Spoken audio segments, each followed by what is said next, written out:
Well, in a sense, that's part of what this lecture is about. But I want to begin by making a distinction, which I think is absolutely crucial, and that's the distinction between two senses of the objective-subjective distinction. You'd be surprised how much bad philosophy rests on failure to see this distinction between the epistemic sense of the objective-subjective distinction and the ontological sense.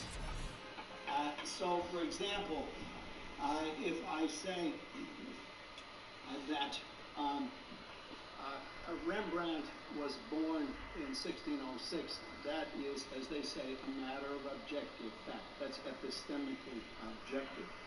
If I say Rembrandt is a better painter than Vermeer, well, that's a matter of subjective opinion. So this is the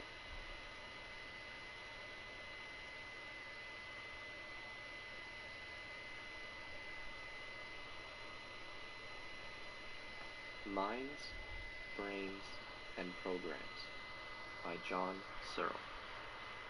Published in 1980. What psychological and philosophical significance should we attach to recent efforts at computer simulations of human cognitive capacities? In answering this question, I find it useful to distinguish what I call strong AI from weak or cautious AI, artificial intelligence. According to weak AI, the principal value of the computer in the study of the mind is that it gives us a very powerful tool. For example, it enables us to formulate and test hypotheses in a more rigorous and precise fashion. But according to strong AI, the computer is not merely a tool in the study of the mind. Rather, the appropriately programmed computer really is a mind, in the sense that computers, given the right programs, can be literally said to understand and have other cognitive states. In strong AI, because the programmed computer has cognitive states, the programs are not mere tools that enable us to test psychological explanations. Rather, the programs are themselves the explanations. I have no objection to the claims of weak AI, at least as far as this article is concerned. My discussion here will be directed at the claims I have defined as those of strong AI. Specifically, the claim that the appropriately programmed computer literally has cognitive states, and that the programs thereby explain human cognition. When I hereafter refer to AI, I have in mind the strong version as expressed by these two claims. I will consider the work of Roger Schenck and his colleagues at Yale, because I am more familiar with it than I am with any other similar claims, and because it provides a very clear example of the sort of work I wish to examine. But nothing that follows depends upon the details of Schenck's programs. The same arguments would apply to Winograd's Shurdlu, Weizenbaum's Eliza, and indeed any Turing machine simulation of human mental phenomena. Very briefly, and leaving out the various details, one can describe Schenck's program as follows. The aim of the program is to simulate the human ability to understand stories. It is characteristic of human beings' story understanding capacity that they can answer questions about the story even though the information that they give was never explicitly stated in the story. Thus, for example, suppose you are given the following story. A man went into a restaurant and ordered a hamburger. When the hamburger arrived, it was burned to a crisp, and the man stormed out of the restaurant angrily, without paying for the hamburger or leaving a tip. Now, if you are asked, did the man eat the hamburger? You will presumably answer, No, he did not. Similarly, if you are given the following story: a man went into a restaurant and ordered a hamburger. When the hamburger came, he was very pleased with it, and as he left the restaurant, he gave the waitress a large tip before paying his bill. And you are asked the question, did the man eat the hamburger? You will presumably answer, yes, he ate the hamburger. Now, Shank's machines can similarly answer questions about restaurants in this fashion. To do this, they have a representation of the sort of information that human beings have about restaurants, which enables them to answer such questions as those above, given these sorts of stories. When the machine is given a story and then asked a question, the machine will print out answers of the sort that we would expect human beings to give if told similar stories. Partisans of strong AI claim that in this question and answer sequence, the machine is not only simulating a human ability, but also, 1, that the machine can literally be said to understand the story and provide answers to questions, and 2, that what the machine and its program do explains the human ability to understand the story and answer questions about it. Both claims seem to me to be totally unsupported by Shank's work, as I will attempt to show in what follows. One way to test any theory of the mind is to ask oneself what it would be like if my mind actually worked on the principles that the theory says all minds work on. Let us apply this test to the Shank program with the following Gedanken experiment. Suppose that I'm locked in a room and given a large batch of Chinese writing. Suppose, furthermore, as is indeed the case, that I know no Chinese, either written or spoken, and that I'm not even confident that I would recognize Chinese writing as Chinese writing, distinct from, say, Japanese writing, or meaningless squiggles. To me, Chinese writing is just so many meaningless squiggles. Now, suppose further that after this first batch of Chinese writing, I am given a second batch of Chinese script, together with a set of rules for correlating the second batch with the first batch. The rules are in English, and I understand these rules as well as any other native speaker of English. They enable me to correlate one set of formal symbols with another set of formal symbols, and all that formal means here is that I can identify the symbols entirely by their shapes. Now suppose also that I am given a third batch of Chinese symbols together with some instructions, again in English, that enable me to correlate elements of this third batch with the first two batches, and these rules instruct me how to give back certain Chinese symbols with certain sorts of shapes in response to certain sorts of shapes given me in the third batch. Unknown to me, the people who are giving me all of these symbols call the first batch a script. They call the second batch a story, and they call the third batch questions. Furthermore, they call the symbols I give them back in response to the third batch answers to the questions, and the set of rules in English that they gave me, they call the program.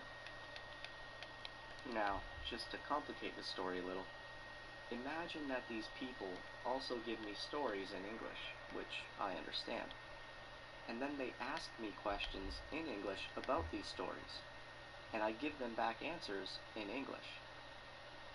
Suppose also that after a while, I get so good at following the instructions for manipulating the Chinese symbols, and the programmers get so good at writing the programs that from the external point of view, that is, from the point of view of somebody outside the room in which I am locked, my answers to the questions are absolutely indistinguishable from those of native Chinese speakers.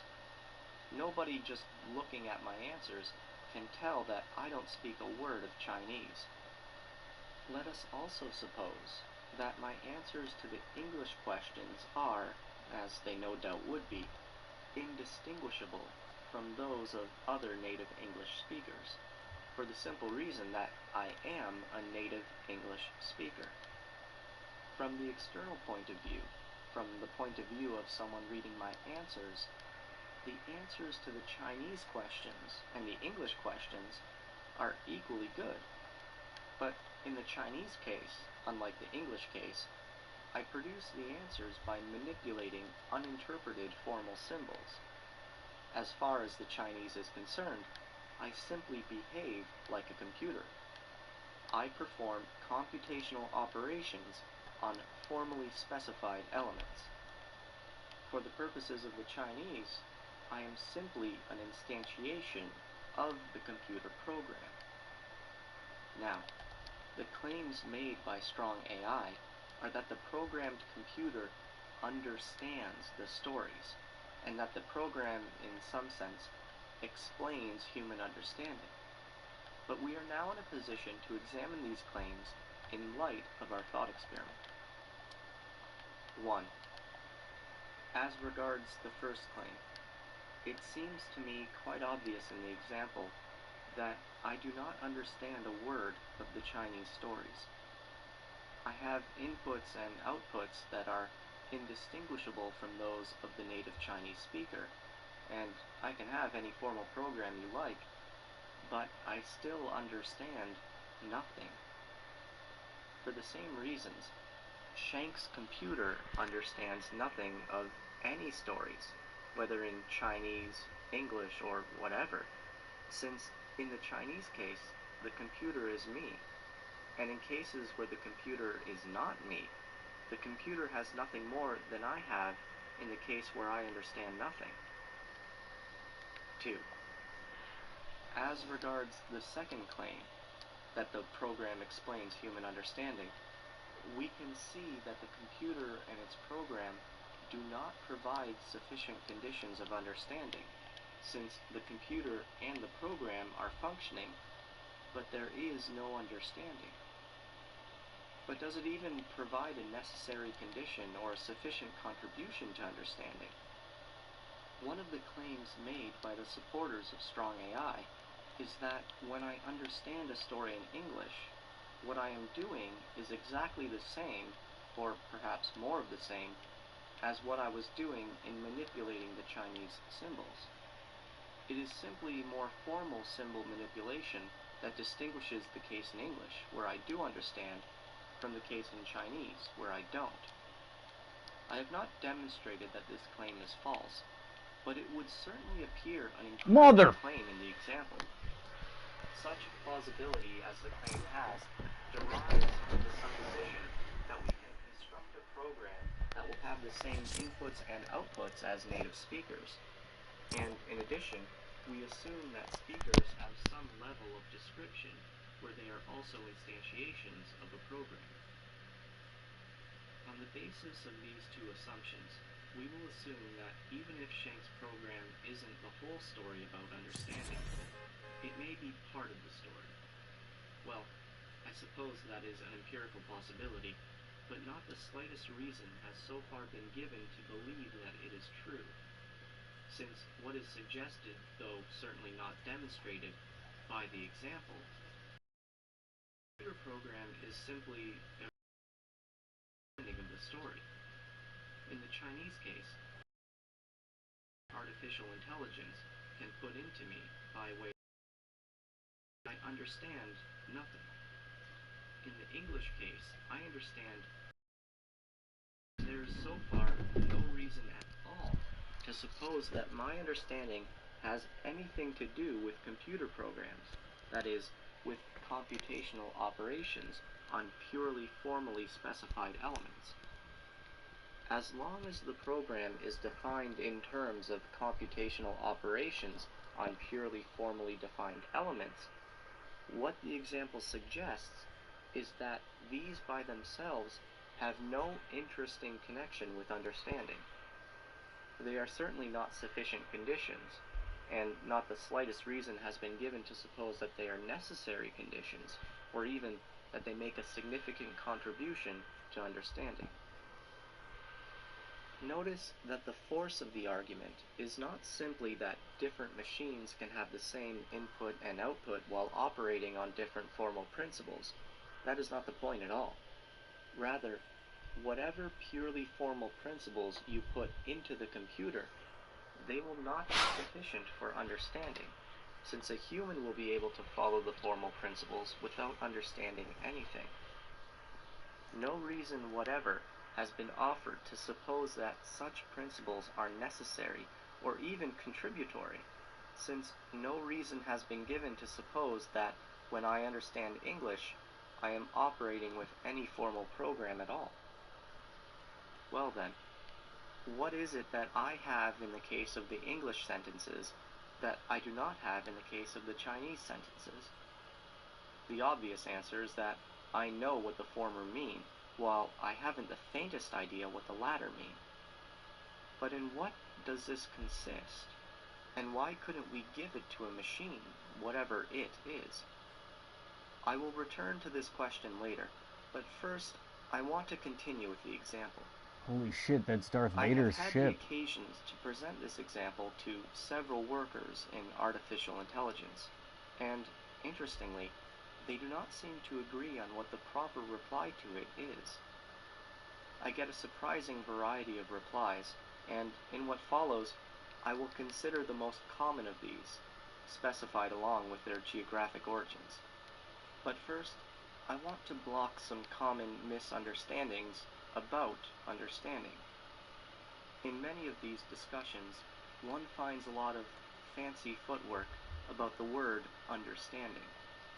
My critics point out that there are many different degrees of understanding, that understanding is not a simple two-place predicate, that there are even different kinds and levels of understanding, and often the law of excluded middle doesn't even apply in a straightforward way to statements of the form X understands Y, that in many cases it is a matter for decision and not a simple matter of fact whether X understands Y, and so on.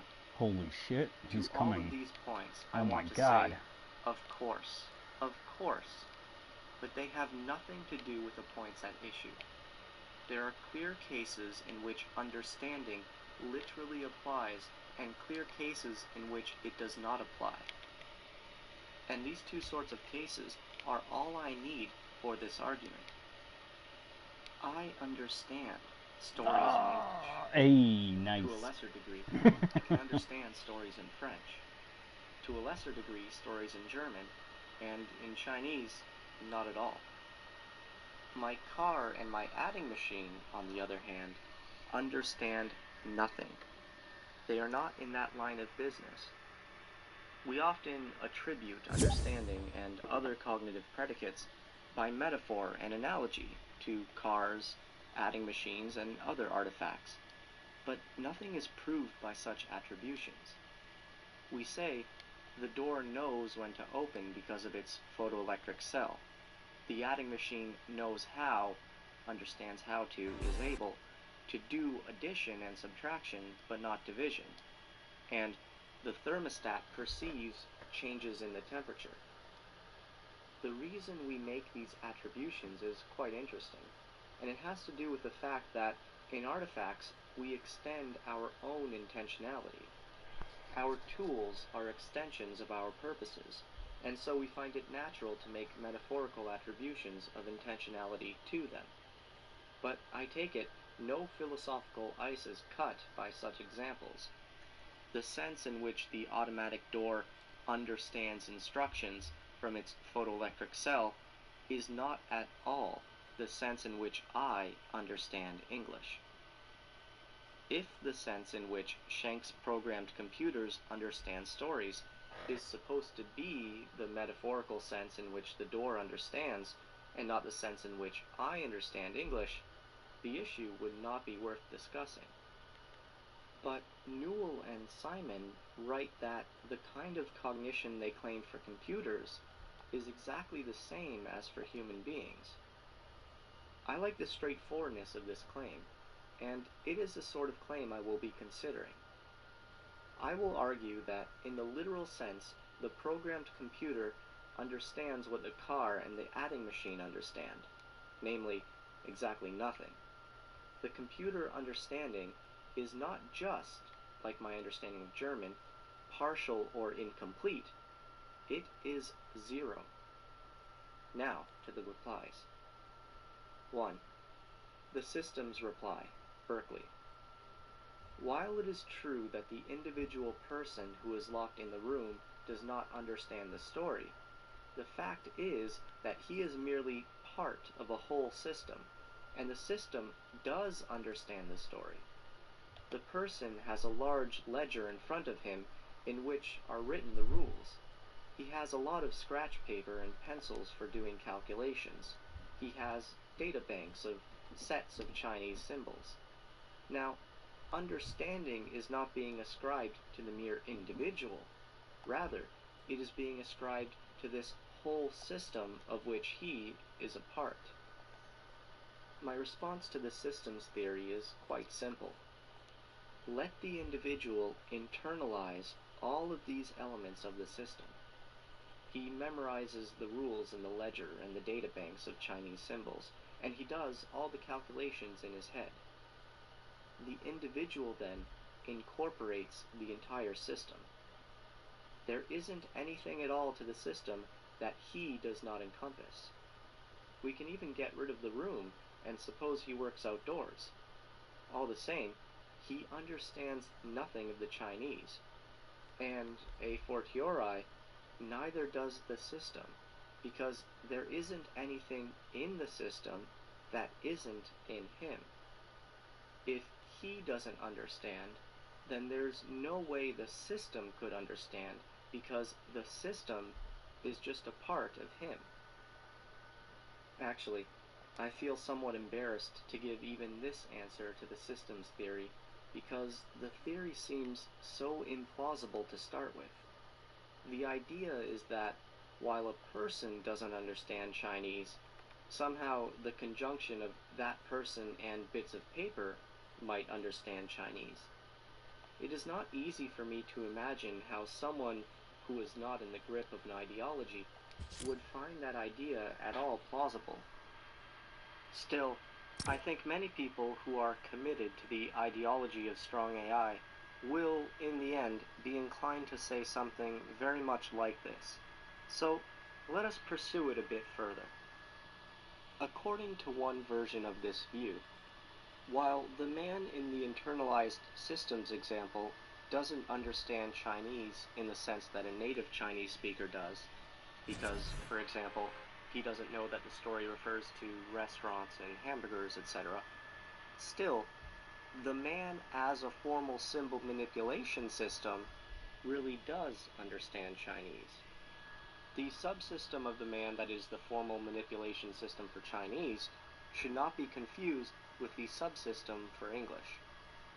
So, there are really two subsystems in the man. One understands English, the other Chinese. And it's just that the two systems have little to do with each other.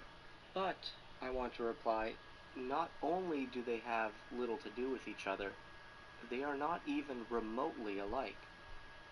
The subsystem that understands English, assuming we allow ourselves to talk in this jargon of subsystems for a moment, knows that the stories are about restaurants and eating hamburgers. He knows that he is being asked questions about restaurants, and that he is answering questions as best he can by making various inferences from the content of the story, and so on. But the Chinese system knows none of this. Whereas the English subsystem knows that hamburgers refers to hamburgers, the Chinese system knows only that squiggle squiggle is followed by squoggle squoggle. All he knows is that various formal symbols are being introduced at one end and manipulated according First impressions mean a lot, like when you hire someone new. The Bamboo HR Definitive Guide to Onboard. My name is Simon Goto. I'm the director of Crash Foundation.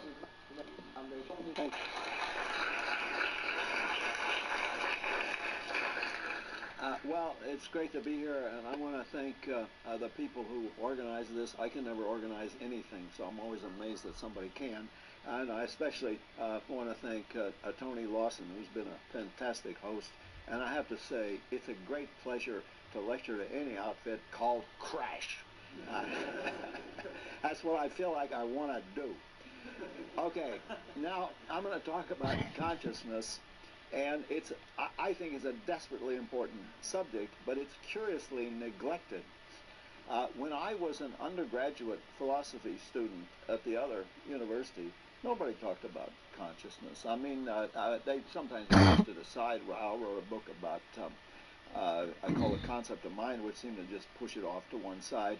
And the situation was really no better in the sciences. When I got interested in consciousness, I thought, well, it's a biological problem like any other. Why don't these brain scientists get busy and solve it? What am I paying them to do? You know, get busy and figure out how the brain does it.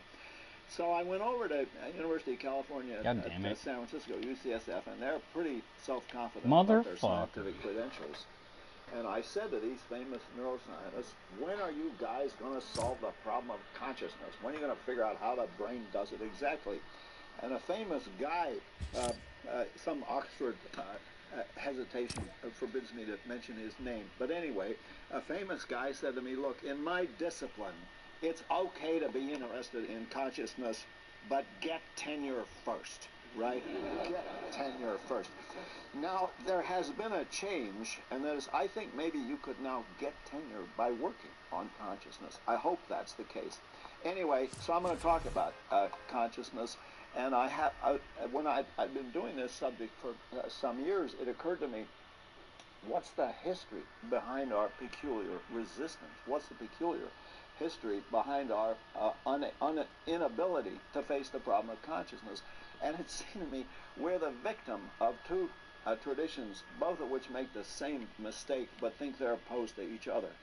One is the tradition of God, the soul, and immortality. And that says consciousness is not a real part of the physical world. It's not a part of biology. Well, I don't have to tell you the whole story. It's not a feature of the human body, certainly not the human brain. It's a feature of the soul. And as Descartes told us, God attaches the soul to the body temporarily. But don't worry, because you're going to get loose from this body. That's one tradition. Okay, now there's another tradition that thinks it's opposed to that shares with it the view that consciousness is not a part of the physical world. This is a tradition of scientific materialism that says either consciousness doesn't exist at all, which is probably what they thought to be the case, or if it does, it's certainly not a suitable subject for scientific investigation. Now, I'm fighting against both of these traditions in this talk, and I'm going to start in a way that I think is crucial. Though it may sound a bit boring, I want to give a definition of consciousness. People sometimes say it's very hard to define consciousness. I don't think so. I think if you're talking about the kind of common sense definition that enables us to identify the target of the investigation, then it's rather easy. We don't have a scientific definition. The situation's a bit like this. You can define water in the usual dictionary way as a clear, colorless, tasteless liquid falls out of the sky, and then later on you discover that water is H2O. Now with consciousness, we're still in the clear, colorless, tasteless liquid stage. I can give you that kind of a definition. Later on, we hope we'll find a neurobiological definition, and I'm going to tell you some problems with getting a neurobiology of consciousness. Anyway, here goes. It's not a very big deal definition. Consciousness consists of all of those states of feeling or sentience or awareness. It is a set of processes that begin when you wake from a dreamless sleep, and it continues all day until you go to sleep again or drop dead or go into a coma or otherwise become, as we would say, unconscious. That just points at the target. On this definition, dreams are a form of consciousness, even though they are quite different from normal waking consciousness. So that's what we're trying to analyze. What are some of the features of consciousness so defined? Well, here, I mean, I could spend the whole lecture on this, but I'm just going to mention a small number of what I take to be the most important features. First of all, there's a remarkable feature of all conscious states, namely, there's something that it feels like to be in that state. So the enormous variety of conscious states you have, whether it's the taste of beer or the sound of music or feeling a stomach ache, or pick your favorite, feeling the angst of post-industrial man under late capitalism.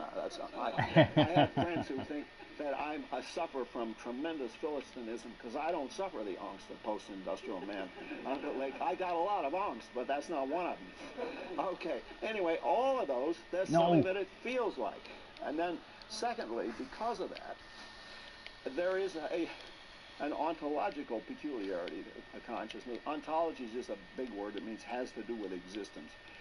But consciousness has a first-person mode of existence. It only exists insofar as it's experienced by some human or animal subject, and for that reason, it is, as I like to say, ontologically subjective.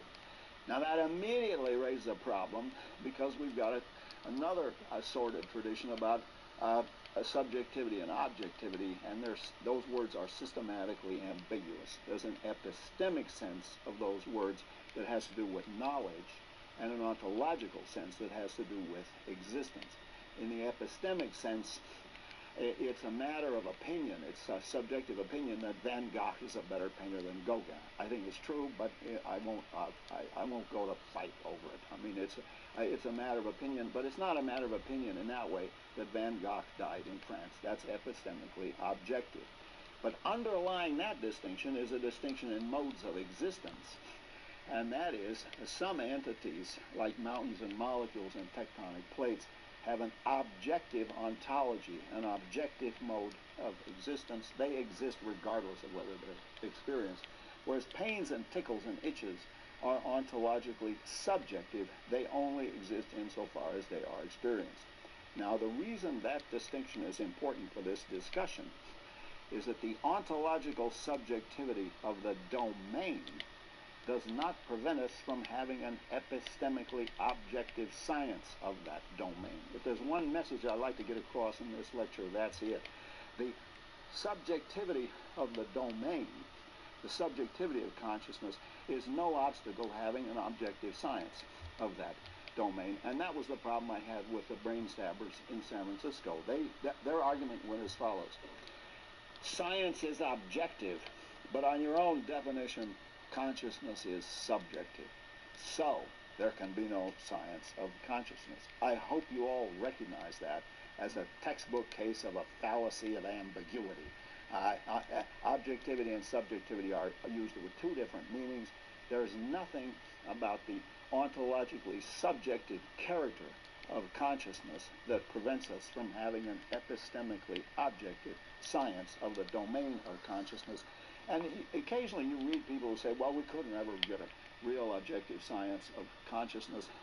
Go to the neurology section of any university medical bookstore, and these doctors, they got real patients with real problems. No doctor says, well, we can't have a science of pain. There can't be a scientific account of pain. Motherfucker. They want to know which kind of analgesics are going to work. Anyway, I'm digressing. We got two features of consciousness.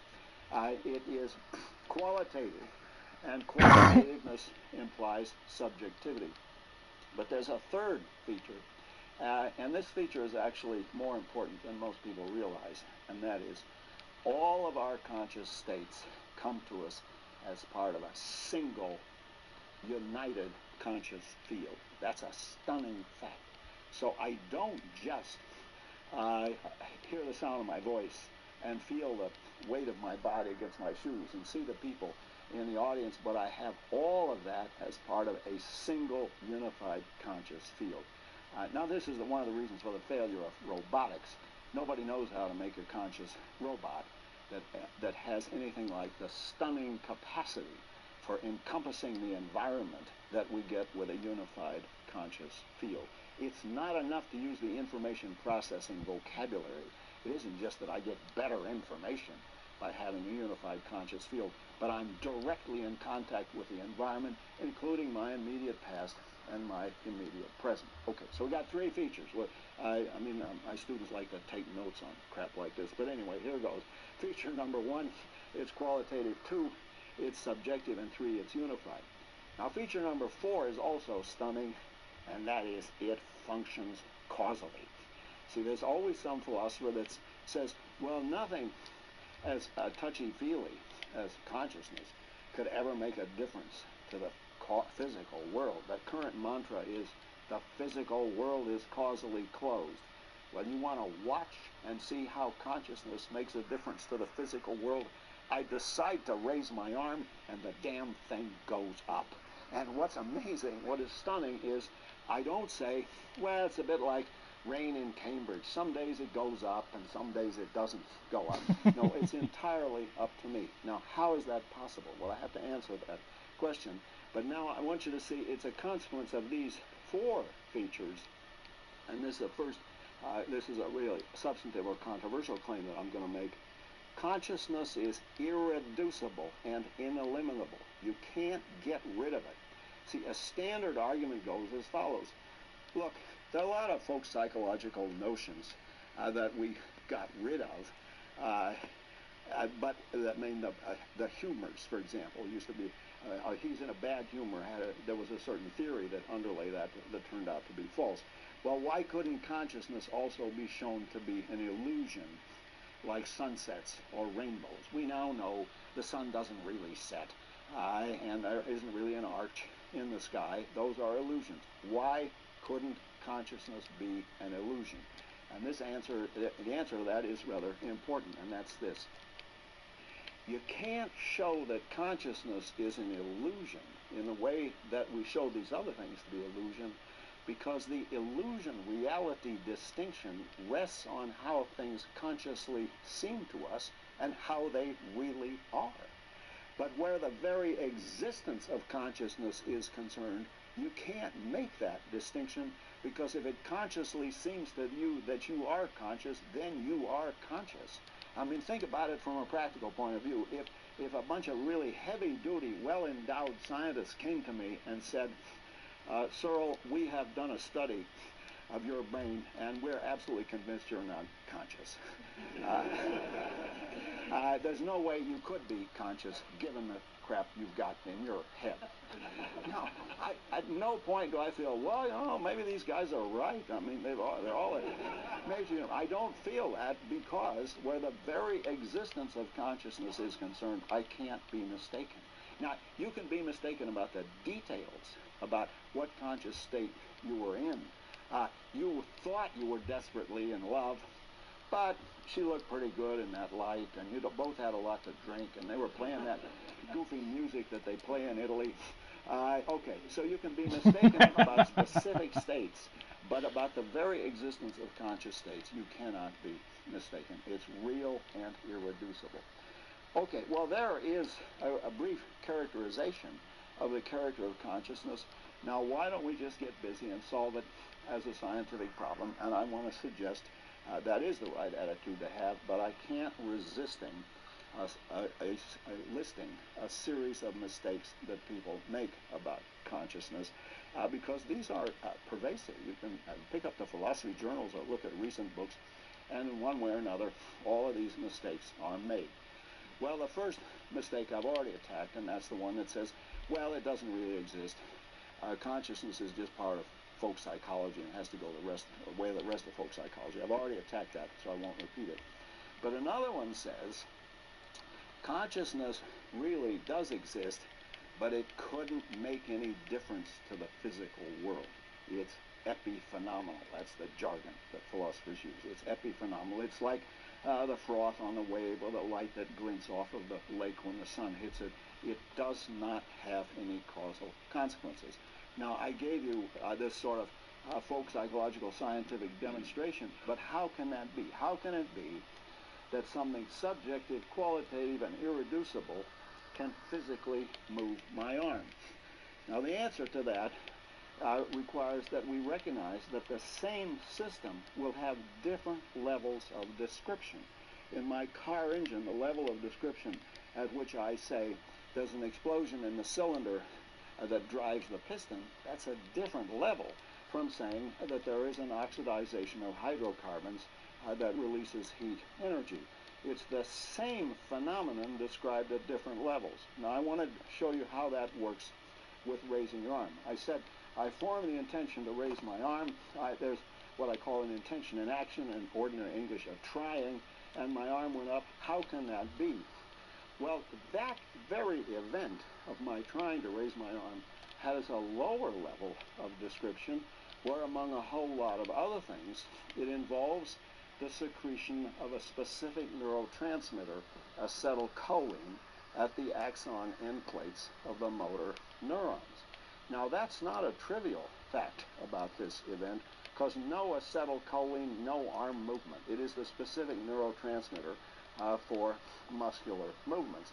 And in order that my intention to raise my arm should cause my arm to go up, there has to be a single unified phenomenon where it has a level of description, where it involves the secretion of acetylcholine, not just at the axon end plates, but in fact at every neural junction from the motor cortex on down.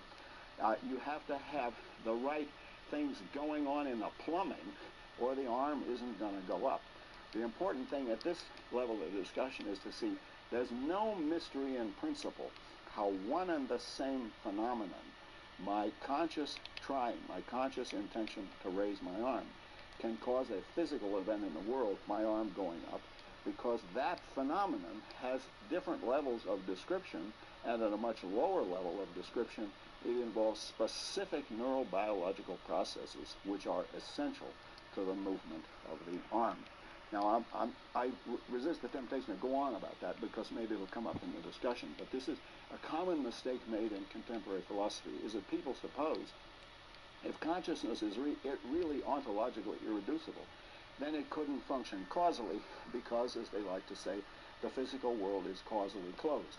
And what I'm suggesting here is that the vocabulary that makes a distinction between the mental and the physical, that says we're talking about two different ontological domains, that's our problem. There's a single event here that has different levels of description, and the biological level, the qualitative subjectivity of consciousness, that is just a biological feature like any other, like photosynthesis or digestion or the secretion of bile or any other biological phenomena. And like biological phenomena in general, it has higher and lower levels of description. Okay, I'm going to take a drink of water. Now, I'm talking awfully fast, but how am I doing? It looks to me like everybody seems to be following. Is this okay? Now, I'm embarrassed that we got so many nice people standing at the back. If you want to come and sit up in the front, as long as I can wander around a bit, I'll be happy. But I embarrasses me that people have to stand up when they could be more comfortable, or maybe less comfortable on the floor. But in any case, you're welcome to move forward.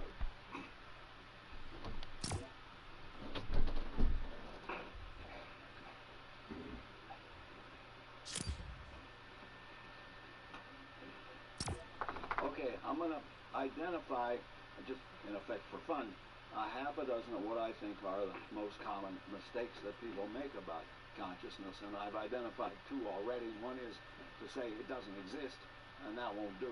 And the second is to say, well, it does exist, but it can't make any difference. That's epiphenomenalism, and I want to say that won't do either. Now, a third mistake, and this I think really is an embarrassment in our intellectual culture, is to say, well, consciousness really does exist, but it's something else. It's behavior. And it's stunning to think how influential behaviorism was for so long. And I think if you go back and look at those, look at Watson and other early behaviorists, they were driven by a reaction against the tradition of God, the soul, and immortality. That is, they thought if you grant the existence of consciousness, you're back in bed with Descartes. 300 years of scientific progress have been thrown out, and that's what I'm rejecting. I think the problem with behaviorism is it's self-refuting. If somebody says, well, your pain, that really just is your pain behavior, well, we all know the difference between actually having a pain and engaging in pain behavior. If I were a good actor, I would now give you some pain behavior with no pain. You know, I'd clutch my stomach and double over and whatever. But we all know the pain is one thing and the behavior is something else. And it ought to be an intellectual embarrassment that behaviorism was so influential for so long. You can always tell intellectual eras by the nomenclature that is inherited by institutional structures. At Stanford, there's a well-funded outfit called the Institute for the Study of the Behavioral Sciences. Nowadays, you couldn't call it. You'd have to call it cognitive science. That's the current buzzword. And if you want to really get a research word, the best buzzword today is cognitive neuroscience. So I just want to advise you next time you apply for a research grant, be sure to get in the right buzzwords. Behavior is no longer one of the buzzwords that you want to use, but cognitive and neuroscience are both very fashionable words. Okay, well, another mistake along with behaviorism, and I won't spend much time on this, was the idea, yes, consciousness does exist, but it's really a computer program running in your brain, or maybe a whole bunch of computer programs. Well, I have actually attacked that at some length, and I'm embarrassed to say I first attacked it 34 years ago, and the debate still goes on, and I'm perfectly happy to debate it, but I'll be very brief. There's no way that consciousness could be identical with a computer program, because a computer program is defined formally or syntactically, typically in terms of zeros and ones, but any symbols will do. Could be Chinese symbols, for example, provided only they're formally or syntactically specifiable. To put this slightly more pretentiously, the notion same implemented computer program identifies a process not in virtue of its physical features, but in virtue of its formal or syntactical features. And we know independently that the syntax of the computer program isn't sufficient for the actual content, for the semantics of human consciousness and human thought processes. Form by itself doesn't give you content, and that's why I showed you that, what someone called the Chinese room argument, and you would be surprised at the amount of stuff that was, do I have a thing I can write with, that was written about the Chinese room argument. In the early days, an argument against me went as follows. See, I don't know if you know this line, but the way it goes is this, that my consciousness can't be a computer program, because I can run the steps in the computer program for understanding Chinese and not understand Chinese. They give me these questions in Chinese. I look up in the program what I'm supposed to do. I give answers in Chinese. My answers pass the Turing test, but all the same, I don't understand a word of Chinese. And if I don't understand Chinese on the basis of implementing the Chinese understanding program, neither does it on any other digital computer on that basis, because no digital computer has anything I don't have. What it has is a program for carrying out the steps in an algorithm that implemented in various symbolic processes, and I can do that without understanding anything. Now, and I gave an example of Chinese because I don't understand any Chinese, and as a result, I can imagine I give all these answers to questions in Chinese, but I still don't understand anything. Now, an answer that was given in response to them in the early days was this one. Suppose we ask you in Chinese, do you understand Chinese? And you say, yes, of course I understand. Well, wouldn't that show? Well, let's try it, okay? I get a symbol. Now, this will be in a dialect of Chinese some of you may not recognize. I get a symbol in Chinese, and unknown to me, this symbol means, do you understand Chinese? Now, I don't know what the symbol means. I haven't a clue. But I look up in the computer rule book what I'm supposed to do, and it says, when you get that symbol, give them a symbol that looks like this. This is in that same dialect of Chinese that you may not recognize. Now, this second symbol means, why do you guys ask me such idiotic questions? Can't you see that I understand Chinese? Well, anyway, if anybody wants to raise the Chinese room in the discussion, but I won't say much more about it. There is a deeper argument that I want to mention briefly. I said there was a distinction between the epistemic and the ontological senses of the objective-subjective distinction. But using ontological subjectivity, we create a class of phenomena about which we can then make statements that are epistemically objective. I'm thinking of money and property and government and marriage. All of those are created by human consciousness, but their mode of existence is observer relative. It's relative to our interpretation that something is a sentence of English or a sentence of Chinese or a piece of money or a university or a cocktail party or what have you. All of those are observer relative phenomena. And as you know, you can make epistemically objective claims about observer relative phenomena, even though the phenomena all have an element of ontological subjectivity. Now, what about computation? Is that observer relative, or is it absolute? And that is something that most people don't really care about when they write about theories of computation. But if you think about it, unless a conscious agent is actually carrying out a computation, you're adding 2 plus 2 to get 4, for example, that is observer independent. That's intrinsic. But if I write on the board 2 plus 2 equals 4, there's nothing intrinsic about the marks that make them an implementation of the addition function. That's observer relative. Now, what about computation as such?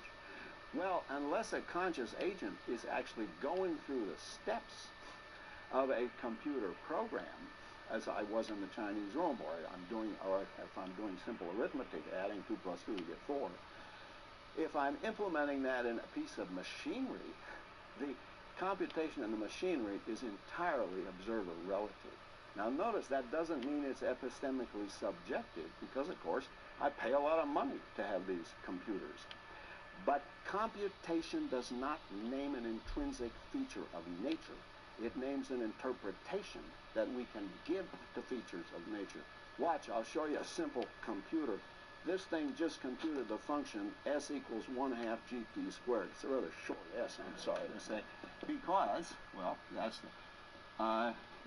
that's the formula that describes the space that it fell in. That's the formula that describes how far it fell.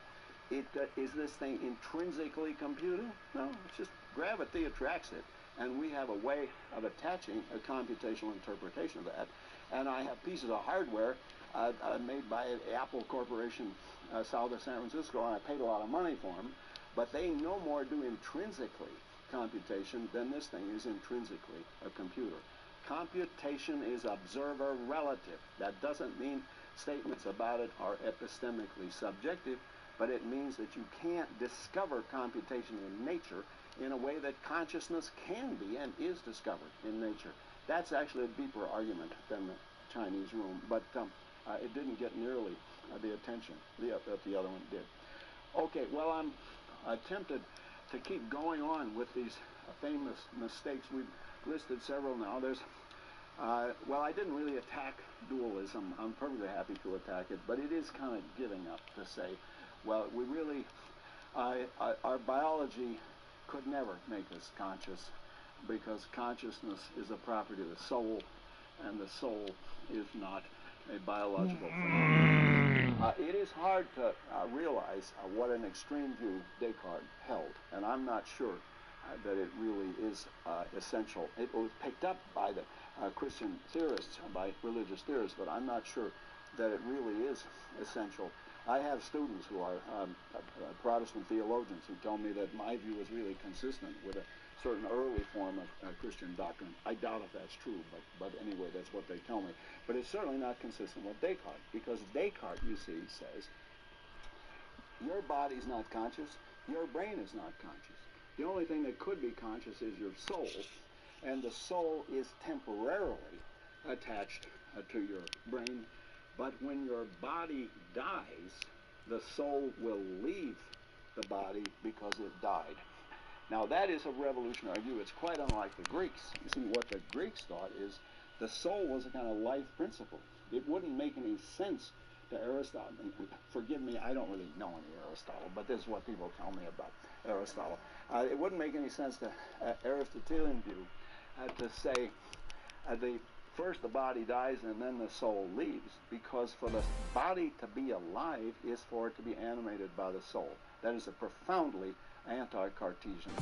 Descartes is more radical than people realize. Okay, well look, now I've been doing a whole lot of polemical stuff, but let's shift gears and talk about neuroscience and how we might investigate this scientifically. Okay, so the next part is going to be not so argumentative. I'm going to talk about some neurobiological research. First, I have to stop and take a drink of water. It's kind of warm in here. I think I'll take my coat off. I hope it doesn't destroy the electronic apparatus that I'm attached to me. All right. I think there is a short answer to the question, what exactly is the relationship between consciousness in the brain? And I think that answer ought to motivate a research project by which we investigate the neurobiology of consciousness. Those of you who had some philosophy will recognize this problem as the traditional mind-body problem. It's supposed to be a big deal, but I think philosophically it has a rather simple solution. Scientifically, it's much tougher for reasons I'll point out. Philosophically, here's the solution. All of our conscious states, without exception, are caused by lower-level neurobiological processes in the brain. Most of the textbooks treat the neuron as the functional unit, but maybe that's wrong. Maybe it's below the level of a neuron, or maybe you got to have whole clouds of neurons. But in any case, some neurobiological processes in the brain cause all of our states of consciousness, and that is a stunning fact, because all of those examples I gave you, whether it's tasting the water or feeling thirsty, listening to music, worrying about income tax, all of your conscious states are caused by neurobiological processes in the brain. What then is their status? And the answer is they are features of the neurobiological system at a higher level than the level of individual neurons. In a slogan, consciousness is caused by and realized in brain structures. If the processes in the brain, we assume described at the level of neurons, but possibly quite at much higher or lower levels. But when we identify the causes, what we've identified is the causes of a phenomenon which is realized in the brain. And these relations are not mysterious in nature. This stuff in my hand is in a liquid form. The liquid behavior is caused by the behavior of the H2O molecules. But the liquidity is not some extra thing squirted out by the molecules. It's the condition that the system is in. Now, in the same way, the consciousness of my brain is not something squirted out by the brain. It doesn't, so to speak, leak out in some mysterious fashion. It is the condition that the brain is in exactly the same sense that liquidity is the condition that this water is in. Okay, so there is a brief solution to the mind-body problem. All of our conscious states are caused by lower-level neurobiological processes, and they are realized in the neurobiological system in the same way that the solidity of the table or the liquidity of the water is realized in the system of molecules. So why is it so hard to figure out how it works? Well, I'm going to tell you what I think is the right way to approach this. I'm going to tell you some difficulties with approaching it. If you look at the history of science, there are typically 3 steps that something like this goes through. Step 1, you find correlations. You find correlations between consciousness and certain processes in the brain. And there's a lot of research along those lines of identifying correlates of consciousness. It's even got a name now, and in the literature it's referred to as the MCC. And we have discovered various given imaging techniques, you can discover various neural correlates of certain conscious processes. You can actually see in the brain where the processes are taking place. So step 1, find a correlation. Step 2, try to find out if the correlation is causal. And the usual methods here are, can you shut down the phenomenon by shutting down the correlation? And can you turn it on again by turning on the correlate? In an extreme case, could you take the brain from a conscious to an unconscious state by shutting down the NCC? And can you turn it on again by turning on the NCC? And then third, you would like to get a theory as to how it works. Now, as I said, this is not unusual in the history of science. Think of the discovery of the germ theory of disease. It starts with Semmelweis in Vienna. Semmelweis had an embarrassing situation where the women who went to the hospital to have their babies died much more often than the women who stayed home. They died of puerperal fever, and he figured out that this had something to do. He found a correlation. He found it had something to do with the fact that his young doctors never washed. They looked like they worked in a butcher shop. And he made them wash, and so he got a correlation. And then we know a whole lot of other steps necessary to get the germ theory of disease. Now, why don't we do that with consciousness? Why don't we just find the neuronal correlates and then find out how it actually produces consciousness? As I said, I think that's the right way to go, but I want to tell you some difficulties. If you look at the literature, and I had to do this some years ago because I was asked to write an article for the annual review of neuroscience, and I did read a fair amount, not enough of course, but I did read a fair amount of the neurobiological research, and some of it is quite fascinating. A typical research line is to try to find cases where you have different conscious experiences with a constant outside stimulus. Why is that so important? The causation provided by the outside stimulus is constant. So if you can find the point in the brain where the brain, so to speak, decide to produce one experience rather than another, then you have discovered the NCC for that experience. An example that you will all recognize because it was made famous in Cambridge. Every time I draw a duck rabbit, it turns out looking even worse than earlier versions. Anyway, that's supposed to be a duck rabbit. Now again, it is a remarkable phenomenon. First of all, the stimulus is constant. But if you're at all good at this kind of stuff, you'll be able to see either a duck looking that way or a rabbit looking that way. Can everybody do this intellectual achievement? Okay, now notice an interesting thing. It doesn't look the least bit like a duck or a rabbit. If somebody brought you a duck that looked like that, you'd want your money back. I mean, it's hopeless. All the same, the brain has this remarkable capacity to take degenerate stimuli and construct them into meaningless holes. Now, meaningful holes. If you could find the point at which the brain goes from treating this as a duck to treating it as a rabbit, where constant stimulus produces a completely different experience, you would have found the NCC for that experience. And there are a lot of people who do research along just these lines. One of the best known is Logothetis and his group in Germany, and they study something called binocular rivalry. Now here's again a remarkable fact. If you show horizontal lines to one eye, you show vertical lines to one eye and horizontal lines to the other eye, the subject typically does not see a crosshatch. Typically, there's a competition, and one side wins out. The horizontal lines win out, or the vertical lines win out. This is called binocular rivalry. And if you could find the point where the brain makes up its mind, I speak metaphorically here, makes up its mind either to see the horizontal lines or to see the vertical lines, you would have found the NCC for that particular phenomenon. Another promising line of research is the work that Larry Weisskranz did in Oxford on blind sight. That's a question-begging description, but I think you probably know the experiments, but let me just remind you how they work. You have patients who have damage to the brain, usually it's V1, and you have damage which is such that they're blind in a certain portion of the visual field. They really can't see anything there.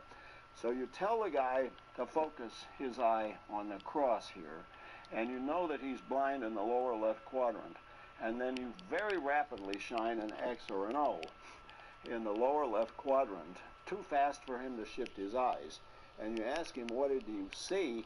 And he says, I couldn't see anything. And typically the subjects get annoyed. You know, doctor, I was run over by a car when I was 10 years old. I can't see anything in that part.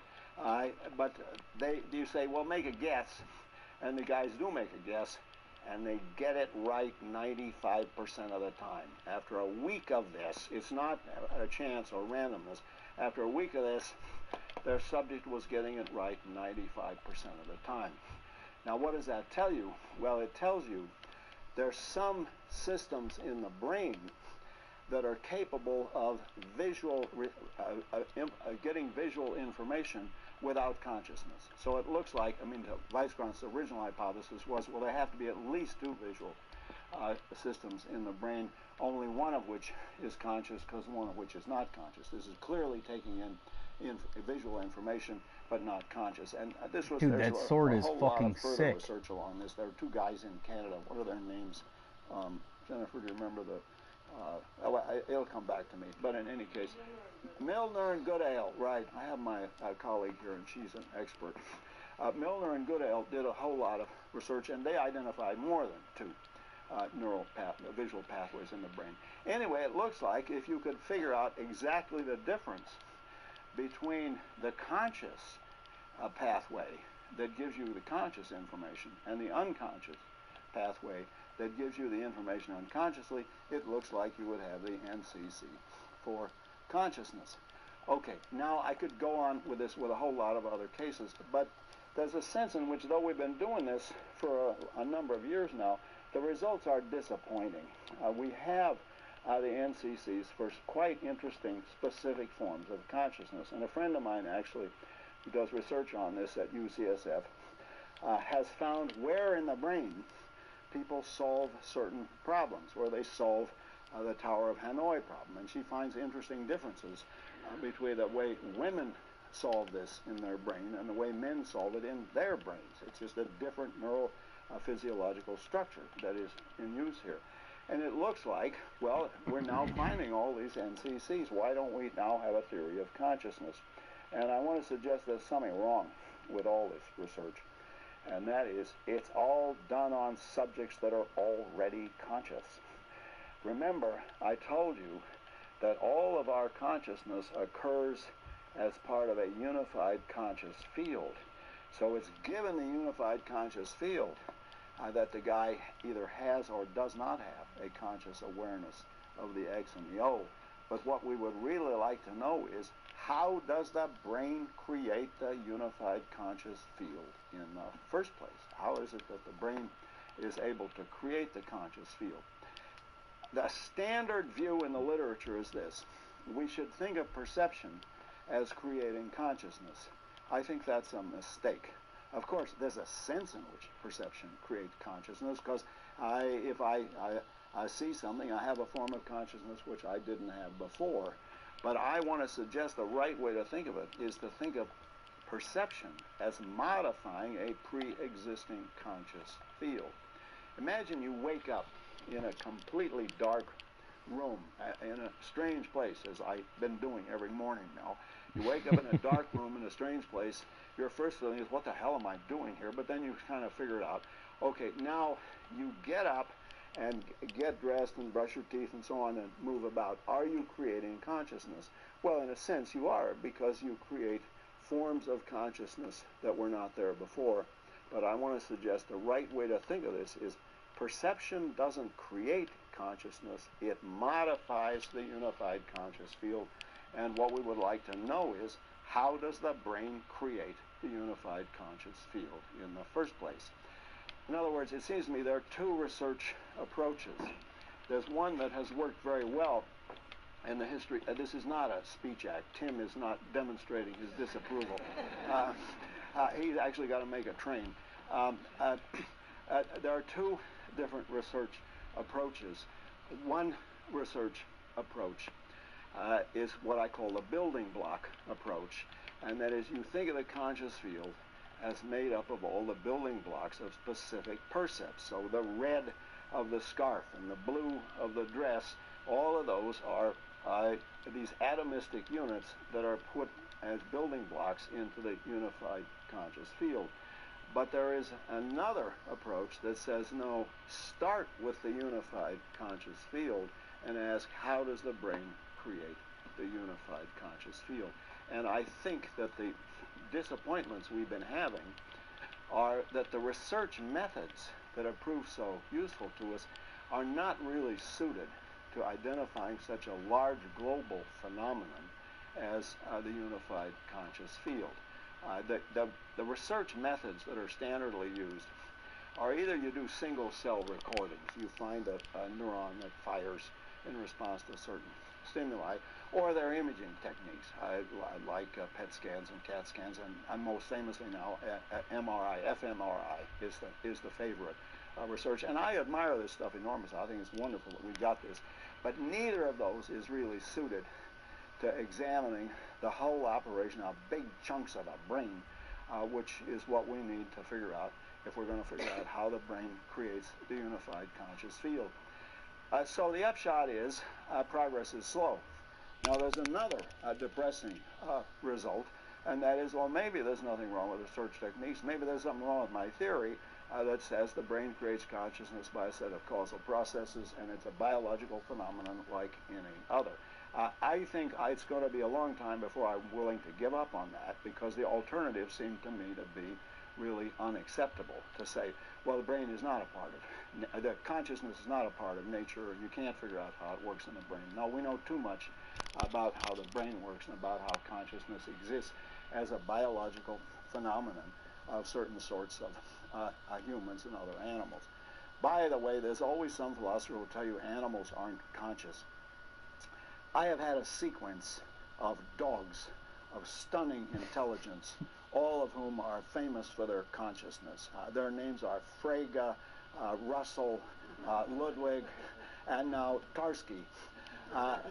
And there's just no, I mean, I'm sorry I couldn't bring Tarski along. He's a Bernese mountain dog.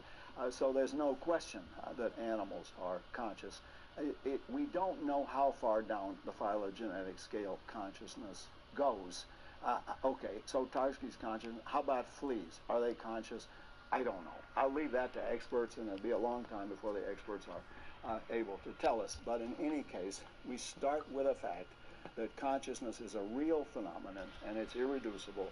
It's entirely caused by neurobiological processes, and it exists in the brain as higher level or system features. I can't reach in my brain and say this neuron is thinking about its grandmother any more than I can reach in a glass of water and say this one's wet, and I'll see if I can find you a dry one. I can't pick out a wet molecule or a dry molecule. Wetness and liquidity don't exist at the level of individual molecules, and consciousness does not exist at the level of individual neurons.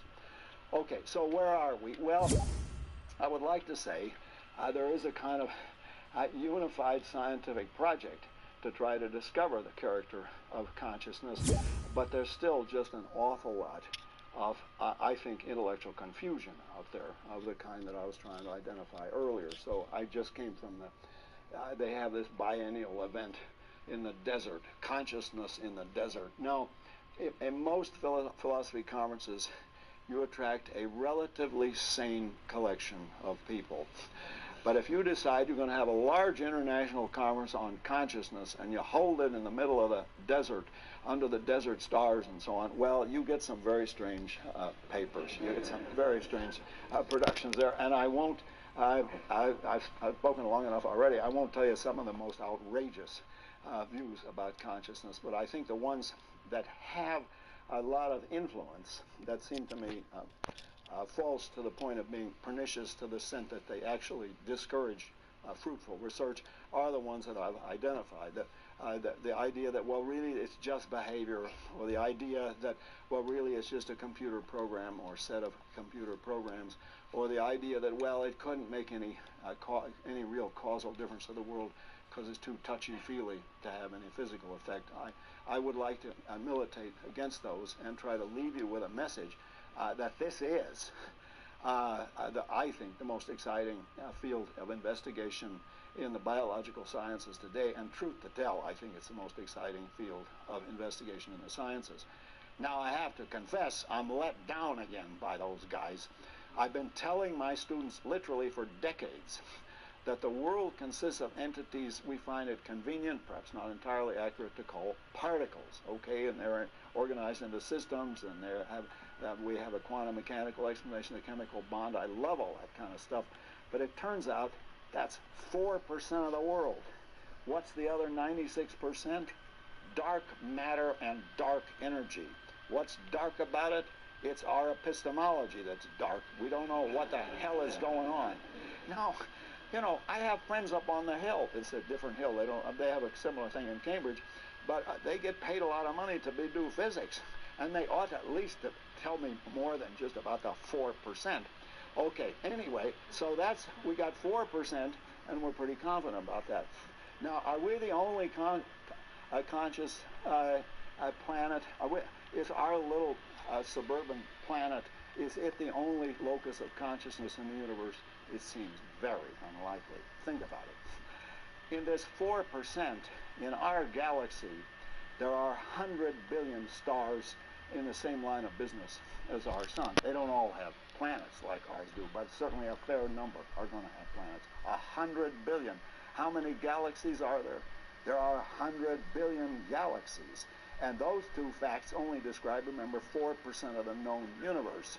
So whatever is producing consciousness on our little Earth, it's very likely that there are all sorts of other forms of consciousness, other locus of consciousness, and they may, for all we know, use a different kind of biochemistry than the one we use. I've never fully understood our obsession with carbon-based molecules with lots of hydrogen, nitrogen, and oxygen. Why do we have this fetish for this? And my friends who do this stuff professionally tell me you couldn't do it with silicon. It's not accidental that we have carbon-based molecules. You've got to have this kind of stuff. I'm not sure they've convinced me, but in any case, they make a strong case. Anyway, I want to leave you with a thought that this is an exciting area of scientific investigation, and who knows, this is Cambridge. Maybe somebody here is going to solve the problem of consciousness. Thank you very much.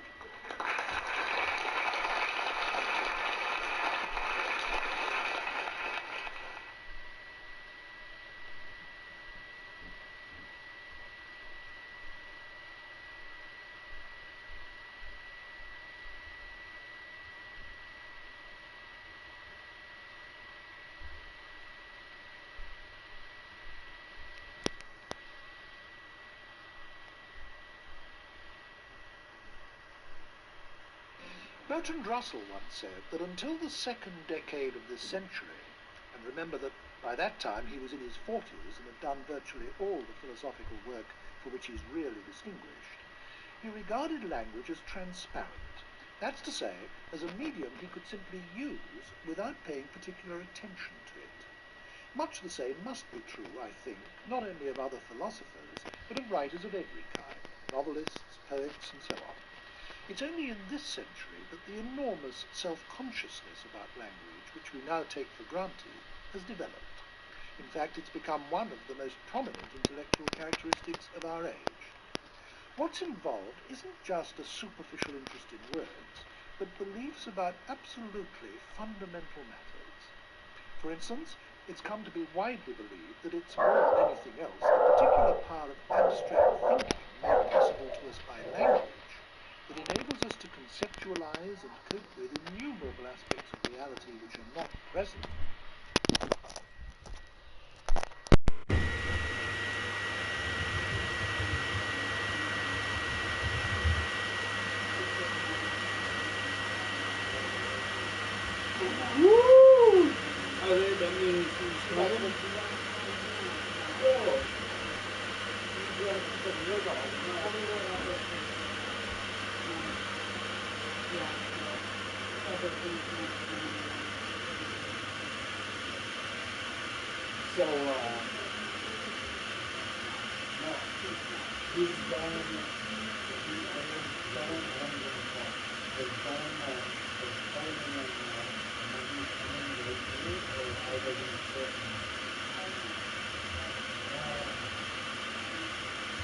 Oh,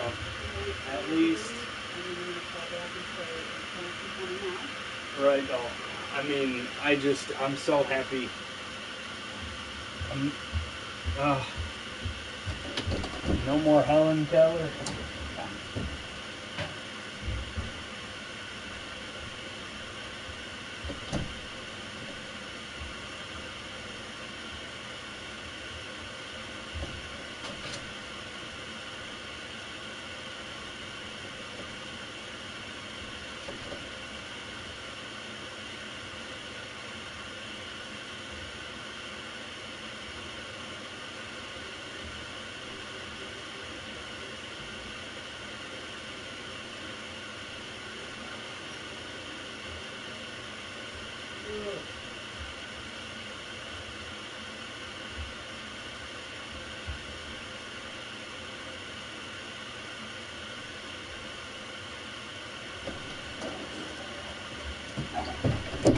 So like a fucking like what?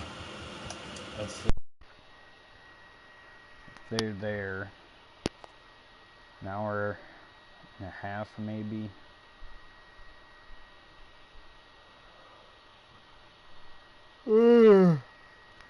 What should I do?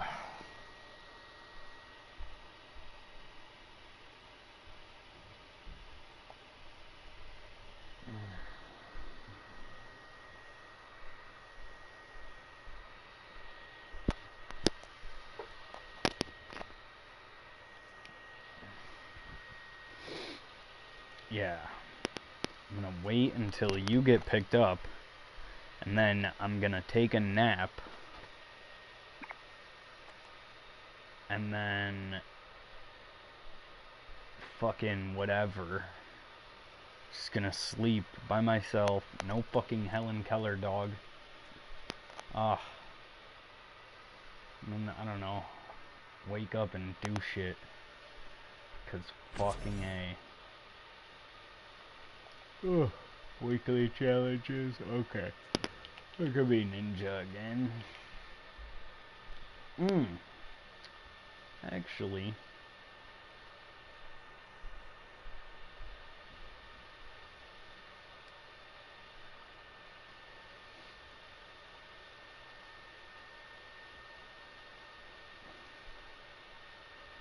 Level 30. Boom. So level 40. Upgrade, inspect. He's 50. This motherfucker. Oh, I just need 10 more. Oh shit.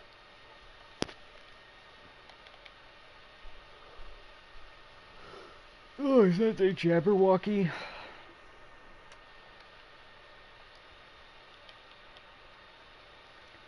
Where'd mine go?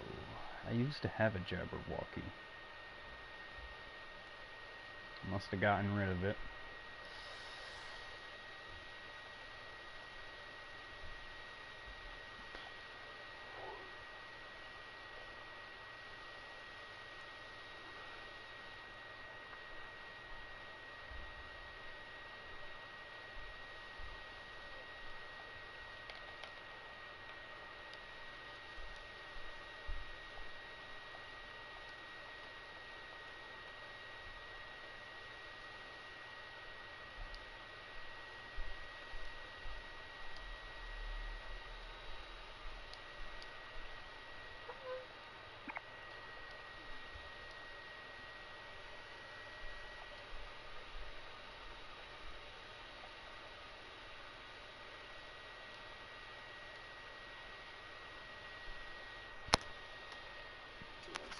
And thus to relate ourselves to the world in the way we do.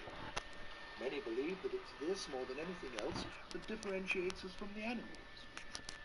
And for all these reasons, many believe that it's through the acquisition of a language that we become selves. If many of these things are true, then language is fundamental to our humanity and our individuality in ways that were not dreamt of till comparatively recently. And this, I think, is the underlying reason why philosophers have newly come to take such a powerful and indeed passionate interest in language. A philosopher of language who has made a reputation on both sides of the Atlantic is the American John Searle.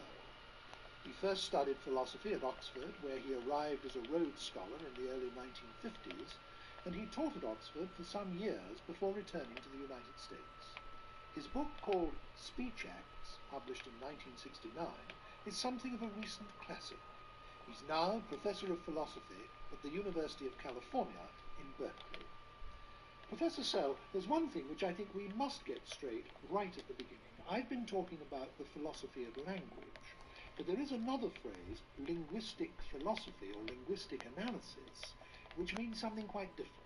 And this could be very confusing to our viewers unless we make the distinction clear at the outset. Yes, well, it can be made very simply. Linguistic philosophy and linguistic analysis are names of techniques or methods for solving philosophical problems. The philosophy of language is not the name of a technique, but the name of a subject matter, branch of philosophy. I'll give you a couple of examples. The linguistic philosopher believes that you can solve certain traditional problems, such as problems about skepticism, by examining the ordinary use of words such as know. You examine the use of words. No, K-N-O-W. K-N-O-W. Yes. Verbs like know, believe, suppose, guess. Now that would be a problem that the linguistic philosopher would work on. The philosophy of language is the name of a subject matter within philosophy. Dude, what the fuck are you doing? There the problems are such things as how do words relate to reality? What is Why are you doing brick? I have metal, you dumb cunt. Reference, logical necessity. Those are problems in the subject matter of the philosophy of language. Now, obviously, philosophers of language like yourself... Yo, do you like want yourself, fucking all of my regard metal? language as being absolutely fundamental to human life and human thought and so on. I tried to explain just now in my introduction to this discussion some of the reasons why, but I think it would be especially interesting to hear from you as a professional in the field, your reasons for regarding language as being as central as you clearly do regard it as being. Well, I think to begin with, it's almost bound to be central to philosophy. Philosophy is, in an important sense, a conceptual inquiry. But quite apart from philosophy, I think language is crucial, for some of the reasons you were suggesting, crucial to an understanding of human beings and human life. We tend, in a pre-theoretical way, to have the idea that words are, as you said, transparent, quoting Russell, and that we can just apply them. We just name our experiences and our social relations. But in fact, when we begin to investigate, what I think we find is that those forms of experience, those forms of social relation that we regard as characteristically human, would be impossible. What are you, half without retarded? Language. That language really is what distinguishes us more than anything else from other forms of animal life. I'll give you a couple of examples. Wittgenstein gave a very simple example to illustrate this about experience. It might seem obvious that our experiences just come to us independently of any language. But what Wittgenstein pointed out was a great many of our experiences would be impossible without language. And he gives this example. He draws a triangle, and he says, now see this as a... What? I'm bringing popsicles out to the kids so they can dry off, and then I'm going to let them come in for a minute while she loads the car, and then they're leaving. Okay? Cool. And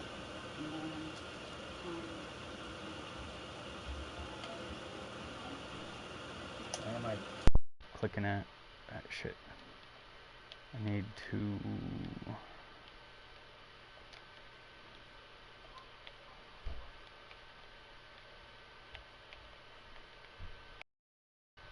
Boop, boop, boop, boop, boop, boop, boop, boop, boop, boop, boop, boop.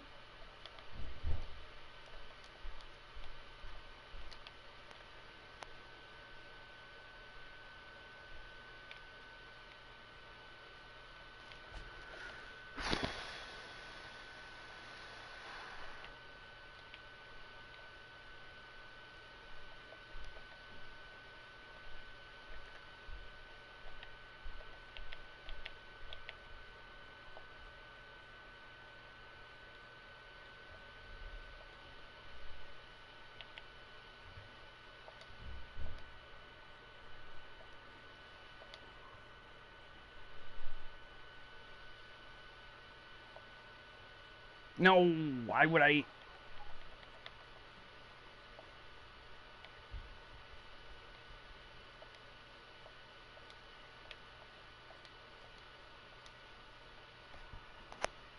apex and that is base. And then he says, now, see, that is apex and that is base. And you'll find you have a different experience. I mean, it's just, I've named two different experiences that you can have. But the interesting thing is they're not experiences my dog can have.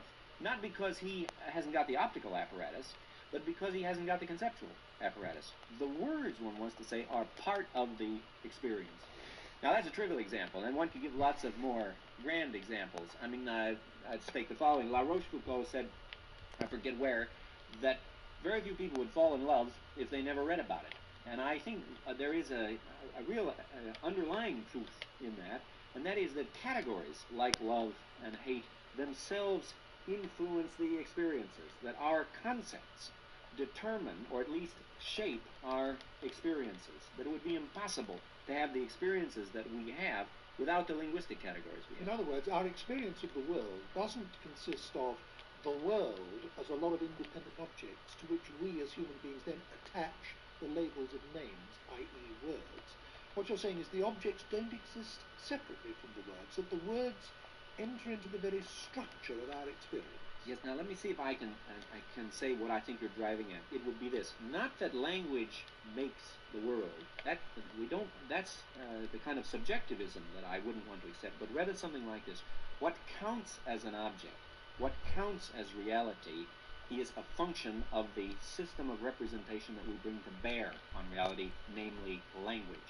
So the world doesn't come to us all sliced up into objects and experiences. What counts as this object, or the same object, or as a book, or a table, or a glass, that is a matter of the categories that we impose on the world, and those are linguistic. Would you say that this is true of, say, an everyday object? Now, I'm holding here a glass of water, and I'm having the simple experience of seeing a glass of water. Now, for me to have the experience of seeing a glass of water, it's not enough for me simply to be having certain visual data. I've also got to have the concept glass and the concept water. Precisely. And I've got to be able to locate this experience as coming under that concept. And therefore I couldn't have the experience of seeing a glass of water without some linguistic equipment. That's the point I'm making. Precisely yeah, that. Yeah. And therefore the language that we have helps to create the very categories in which we experience the world, the very categories in which we see objects, has language built into them. This is what you're saying. It's precisely that. Yes. Therefore, by investigations in the philosophy of language, we are investigating the very structure of experience. Yes, yes. And the structure of whole ways of life and ways of viewing the world and so on. And indeed, that was one of Wittgenstein's great themes, was the idea that a language is a form of life, and that we should think of language as interpenetrating with our life, not as something that stands outside it and pictures it, as he once thought. Now, another thing I said in my introduction to this was that this enormous self-consciousness about the use of language is something that characterizes this century. It's very striking that something very similar is true of the arts as well. For example, in this century, an enormous amount of poetry has been written about the writing of poetry, or about how difficult it is to be a poet. We have filmmakers making films about the making of a film. And it's true of plays, and painting has, so to speak, exhibited its own techniques. Even musical composition exhibits its own techniques. Art has become its own subject matter. The medium has itself become the object of attention.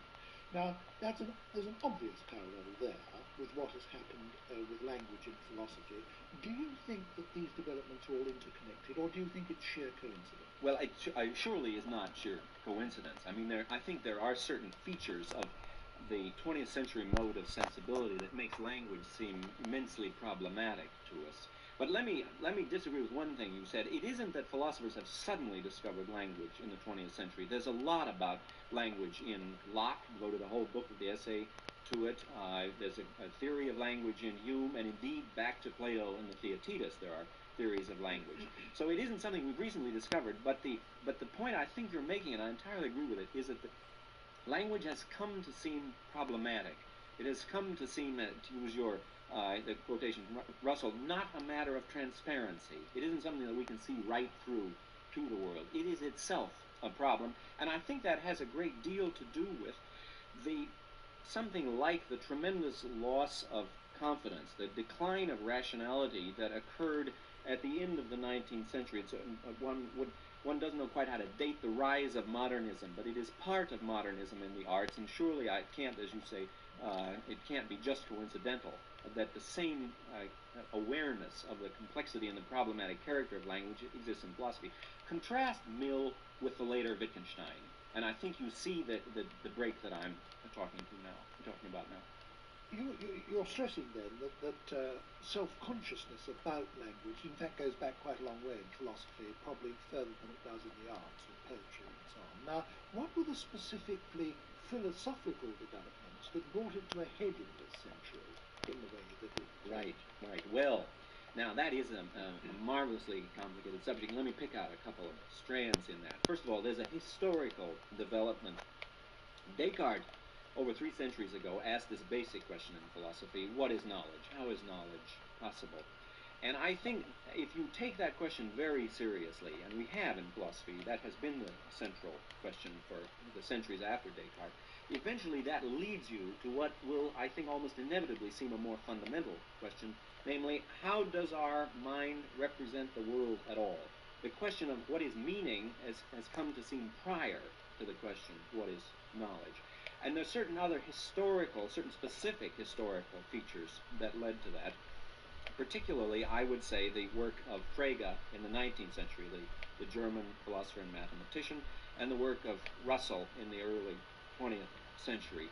And both of them were engaged in an investigation of the foundations of mathematics and the nature of mathematical knowledge, and they were led to develop certain theories about the nature of linguistic representation. In order to answer questions about the nature of mathematics and what goes on in mathematical statements, they were led to fundamental questions about the nature of statement making. Well, how? I mean, what is the connection between mathematical knowledge, which would seem to be purely abstract and carried out in Greek symbols and so on? What is the connection between that and ordinary statements of the kind that philosophers now have? Well, there are numerous connections, but one basic connection was what is the nature of mathematical truth. And both Frege and Russell argued that mathematics was really an extension of logic, that the statements of mathematics were true in a sense by definition, and in order to develop that, they needed a theory of truth and a theory of logic, and already now we're in the philosophy of language when they begin to develop that. So in other words, it's investigation into truth, which develops into an investigation into meaning and hence an analysis of statements, sentences, and so on. Historically, I think it went that way. How did we get from Russell at the turn of the century to now? I think we can identify several lines of development, and oddly enough, Wittgenstein tends to play a crucial role in more than one of them. There's one line of development that goes from early Wittgenstein through the logical positivists like Carnap, and I think one would include Russell's work in this line as well, up to the present day in the works of philosophers like Quine and Davidson. Now, in that line is mostly concerned with the relationship between meaning and truth. And the crucial question tends to be, what are the truth conditions of an utterance? They are mostly concerned with conditions for establishing or determining the truth of sentences, and obviously this line will be more closely connected with the philosophy of science. Now, another line, which is the later Wittgenstein, and also the work of philosophers like Austin and Grice, and I think I would include myself in this, is more concerned with questions of linguistic use, with language seen as a part of human behavior. And the crucial question there is not what is the relation between meaning and truth, but what is the relation between meaning and use, or meaning and the intentions with which a speaker makes an utterance. Now, those are two lines that I see developing. I don't want to give you the impression that they're completely independent. No, they overlap and intertwine and interact in all sorts of ways. But then there's a third line that has come to seem very prominent in recent years, and that is the science of linguistics, of which Chomsky's name is the most prominent among contemporary linguists, has come to interact with philosophy in ways that were not the case until really quite recently, until after 1957. You've made so many important points at once, Professor Searle, that I think it will be helpful if I sort of, so to speak, recapitulate before we start moving ahead. We're considering language, this amazing phenomenon of words and utterances and noises that is so fundamental to our humanity and to the way we cope with life and see the world and everything. Now, you might say there are two main ends to this process. There is the relationship of language to the world, the relationship of language to its objects, to all the things in the world that we talk about. And there is also the relationship of language to the language user. So this gives, as it were, two lines of development in the history of the subject we're considering. One lot of people have concentrated on discussing the relation of words to their objects, and what that leads them to do is to analyze sentences and statements. It leads them to consider above all else the question of under what conditions can statements be said to be true or false, and that leads them to develop formal criteria of truth and so on. That's one line of development that you mentioned, and you named Russell, the early Wittgenstein, Carnap, and Davidson as being the main and people Quine. in that line. And Quine, of course, yes. Now, the other line of development is interestingly different from that. That considers the subjects of language, not the objects of language. In other words, the human beings using language. And the questions there are about their intentions. What are they using language for? What are their purposes? And, well, now, you didn't say who the main people in that line What's that, dude? A later Wittgenstein, Austin, and I would include de Grijs and Strawson and other people as well. And so those are the two main lines of development of the philosophy of language, and then as a sort of third, you threw in Chomsky. I didn't throw it in, it comes charging in. It comes charging in. Well, right, now we've so to speak, we've got that sketch map of the field. Right. Now, for clarity's sake, let's take these one at a time. Now, let's start by discussing the school of thought that is interested in the relationship between language and its objects. In other words, to use the most famous phrase, words and things. Mm-hmm. Can you unpack that a little? Well, let me. Should I do it by way of telling you something about the central figures? I think perhaps that's one way to go about it. Yeah. Well, an epoch-making book in this field is Wittgenstein's Tractatus Logico-Philosophicus, and he there articulates a very powerful theory of language. That language sentences consist for him as consist of being in effect pictures. They're conventionalized pictures of facts. Not that they actually look like the fact, but that the relation between the way a sentence represents and the way a picture represents is structurally quite close. And then this picture theory of meaning, as it was called, formed the basis of his theory of language. Now, he came to reject that later, but that had a powerful influence. His book, The Tractatus, had a powerful influence on a school of philosophers who were known as the logical positivists, and their center was in Vienna between the wars. And they, I think, at least partly misunderstanding Wittgenstein, took the question of verification. How do we verify a proposition as the central question in meaning? And their slogan was called the verification principle. And the question that they asked, the crucial question, was, in order to know what a sentence means, what must we do to find out whether or not it's true? This was one way of putting the claim that the meaning of a statement is its method of verification. And they accepted the idea that all statements are either analytic or synthetic. The leading figure in this group, and perhaps the leading figure, is Carnap. And Carnap, though his views changed a great deal over the years, I think is primarily famous for this conception of language.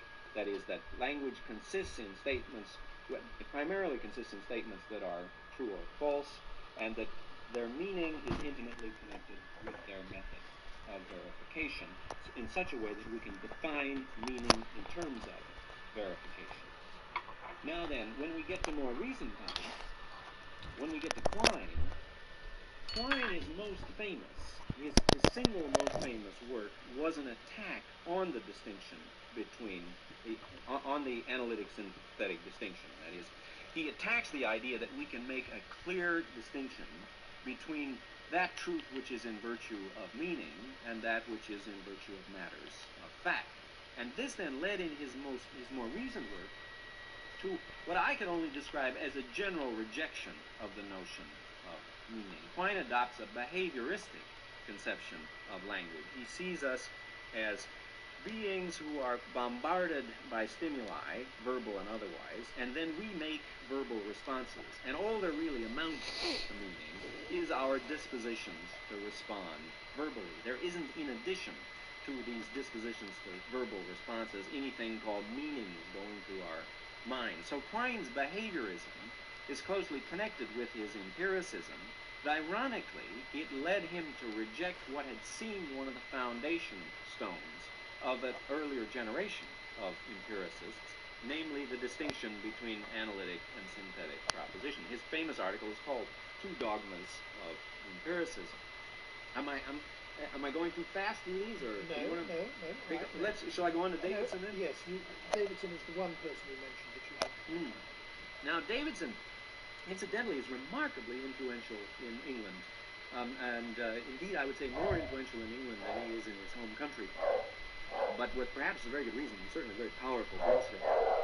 Davidson argues that there is a more intimate connection between meaning and truth than previous philosophers Yo, shut the fuck up! have made explicit, and that is this.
If we wanted a theory of meaning for a language, the way to get that theory of meaning would be to get a set of principles which would enable us to deduce for any sentence of the language under what conditions it was true. So that for Davidson, a theory of truth really is a theory of meaning. There isn't any gulf between meaning and truth there, in that once we've got a theory that makes clear what are the true conditions of the sentence, that is already a theory of meaning in the sense. I don't think we'll go any further into the work of each of these individuals necessarily. I think we ought to move on now to the second change, and that is the line of development that's concerned with the intention of speech and humor. Now, the central notion here is the notion of speech, which is the title of the book. The idea is that it's sentences don't exist independently, they don't exist all by themselves, independently. They are generated by human beings, and they are always generated by judgments and judgments, and they're always generated for a purpose in order to do something. And the idea is that we should really understand the meaning, understand the intentions of the language. What is he doing in this? Yes, let me go on with that. In the tradition that we're now talking about, it isn't that there is a rejection of the question, what is the relation between language and word? Rather, that question is put in a larger context. The question now becomes, well, what sort of behavior is linguistic behavior? And then the way that that is answered is in such a fashion as to try to explain how the speaker's intention, how his rule-governed intentional behavior relates language to the world. So the question, how does language relate to reality, which I think is one of the fundamental questions, that's the fundamental question in the philosophy of language, is a similar to what I think is the larger question, and that is, what is it about human beings that enables them to, as you said earlier, make these noises that have such remarkable consequences? Among them is the consequence that they do relate to reality. Look, for me, in this tradition, the fundamental question is, how is it that we get from the noises that come out of the human mouth to always-sling properties that we attribute? I mean, after all, from a physical point of view, the noises that come out of my mouth are fairly trivial stuff. I mean, my jaw flaps open, my head gets cracked, and out it comes. And in linguistics textbooks, there's all this ridiculous stuff in my throat and mouth that enables me to do that. Physically, it's all rather trivial. And yet the most remarkable things occur. We say that the chap made a statement or asked a question or gave a command or ordered an explanation. What he said was true or false or interesting or boring or uninteresting. And we attribute all these remarkable properties to it. And one set of those properties are those that relate it to the world. Now, the basic idea behind this second approach is that the way that language relates to the world is a matter of how people do that relating. And the basic term of that, at least the tradition as I see it, is, as you said, the notion of speech act. When people do communicate with each other, whether in words or writing, they perform a series of acts that we have names for, such as making statements, asking questions,